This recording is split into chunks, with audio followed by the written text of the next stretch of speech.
Thank you for joining me today, really appreciate it. So let's get straight into it with my very first question, which is COVID or the pandemic was really hard hitting on aviation and as an industry. So how has this impacted the workforce? Yes, so it has had an impact. It's been a really challenging time for the airport and the workforce in general. We've definitely had to develop all of our new ways of working, be that remotely, be that hybrid, be that in safe conditions within the airport itself. So it's required a lot of additional thought and innovative ways of thinking around how we can best continue to run the airport as a 24/7 operation successfully and efficiently too. Absolutely. So with different passengers, different passenger demographics, they require different needs and wants. So how do you plan at Heathrow to design or have designed an inclusive airport experience?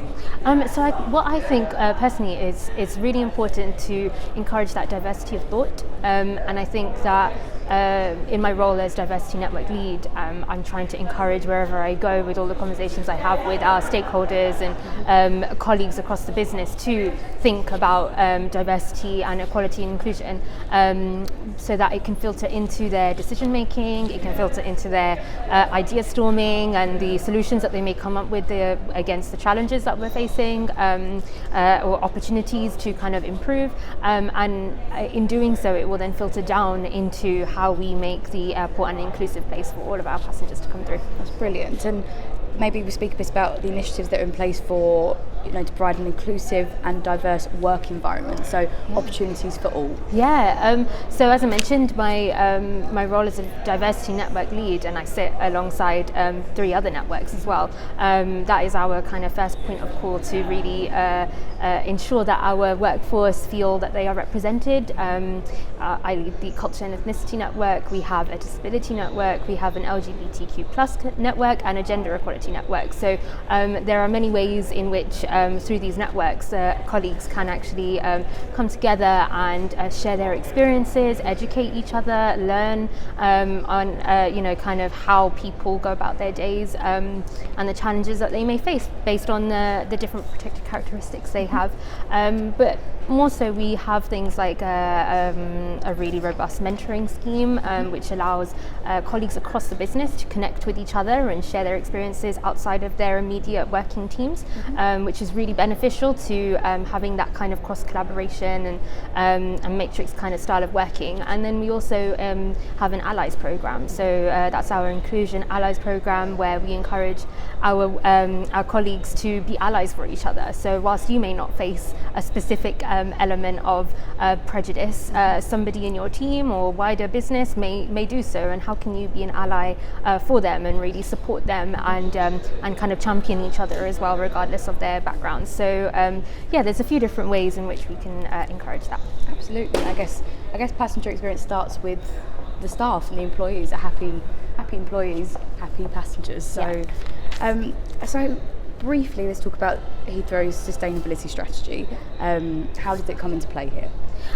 So we have our sustainability strategy, which is obviously looking towards the future, and this is part of our Heathrow 2.0 kind of strategy that we've released, and a part of that is our ED&I focus, looking at how we can be a far greater inclusive and diverse and equal employer, and so many of the elements that I've just mentioned come into that, and especially now when we're looking to recruit so many more people into the airport, it will really feed into that. Absolutely. And what are some upcoming trends that you are seeing? So certainly there is, from a passenger perspective, we're seeing so many more kind of family and leisure passengers as opposed to the business passengers. So there's a lot of thinking going into how we best prepare for that and accommodate them. And from an ED&I perspective, it's certainly on my mind about how we ensure that these families with young children, for example, feel really included and welcome when they come through the airport.